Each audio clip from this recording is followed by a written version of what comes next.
Todos sean bienvenidos a este espacio educativo y cultural. Un especial saludo a la comunidad educativa del Colegio Ciudadanos del Futuro y a los integrantes de los grados décimos.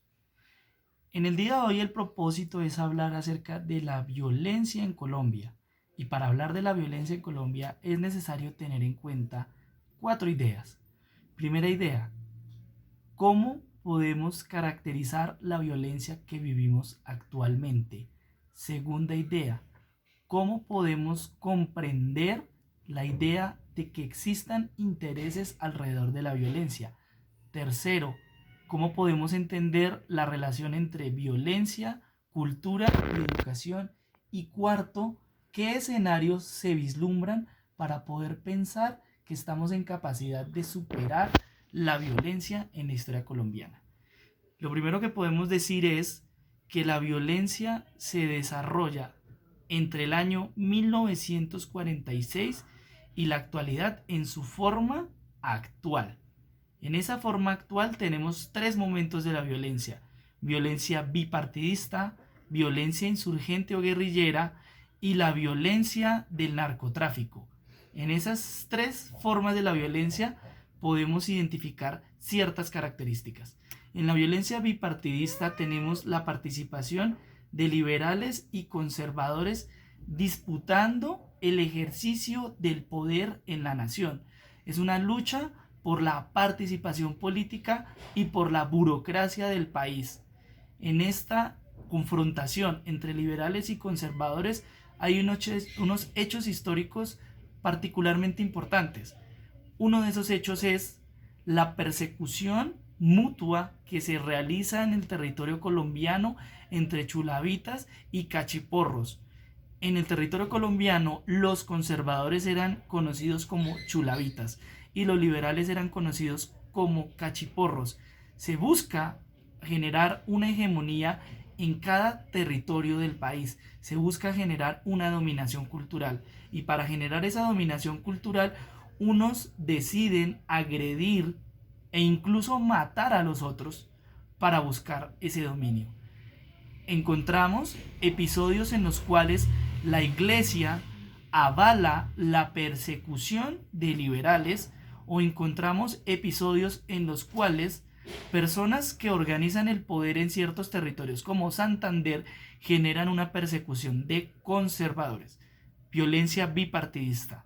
Luego de que se presenta un gobierno que rompe con esa dinámica, que es el gobierno de Gustavo Rojas Pinilla, vamos a encontrar una nueva experiencia, y es la experiencia del Frente Nacional.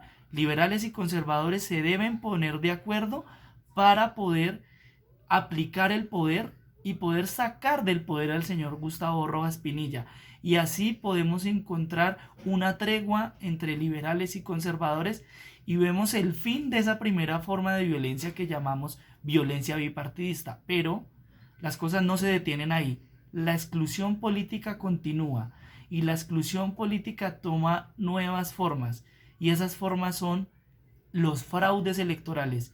Y a partir de los fraudes electorales y la constante exclusión de las clases populares de la política, surge la insurgencia, surgen los guerrilleros. Las guerrillas del ELN, de las FARC y otras tienen su origen en ese momento. Y estas guerrillas, en un principio con propósitos políticos y sin mucha capacidad militar, estarán tratando de traer ideas socialistas al país.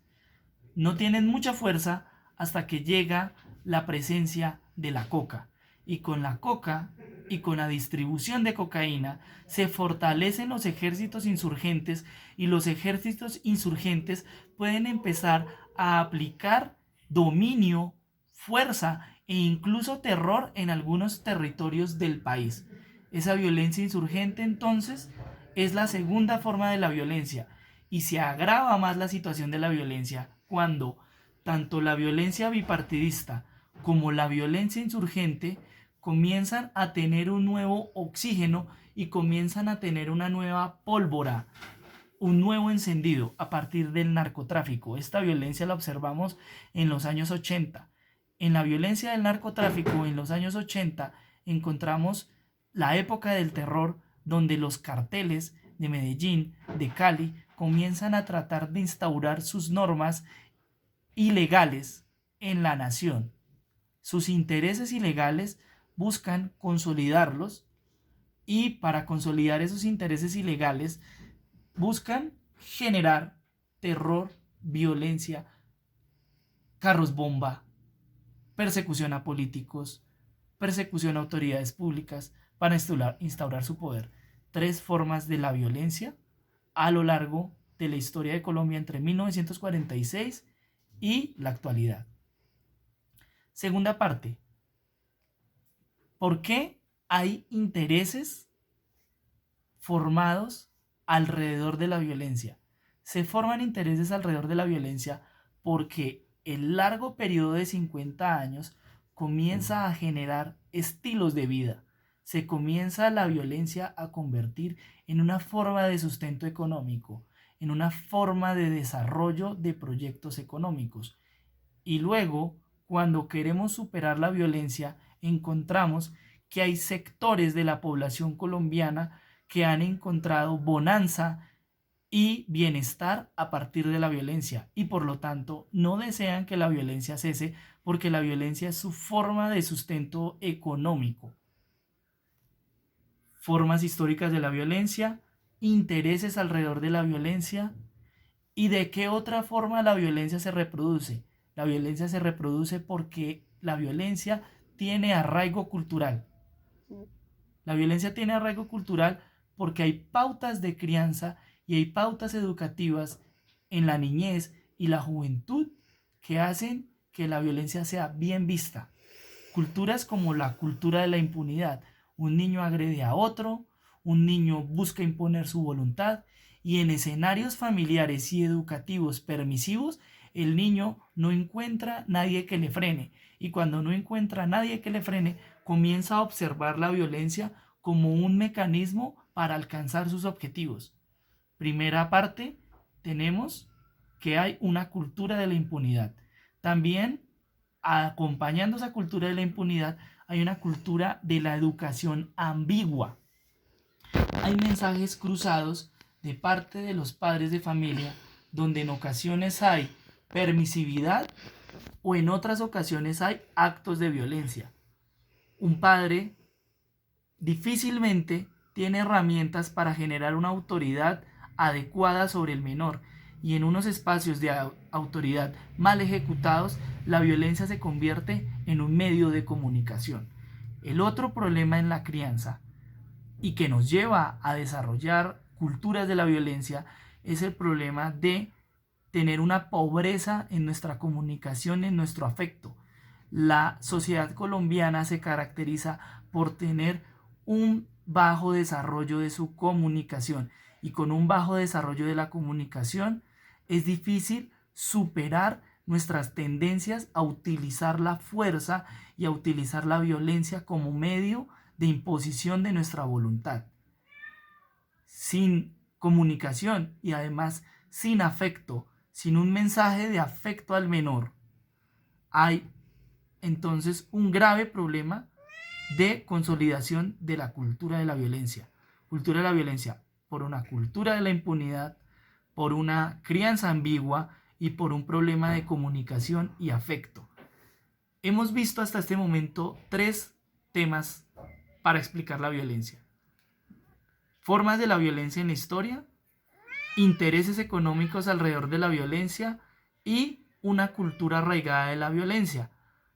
Pero podemos observar que entender esto nos ayuda a superar el problema.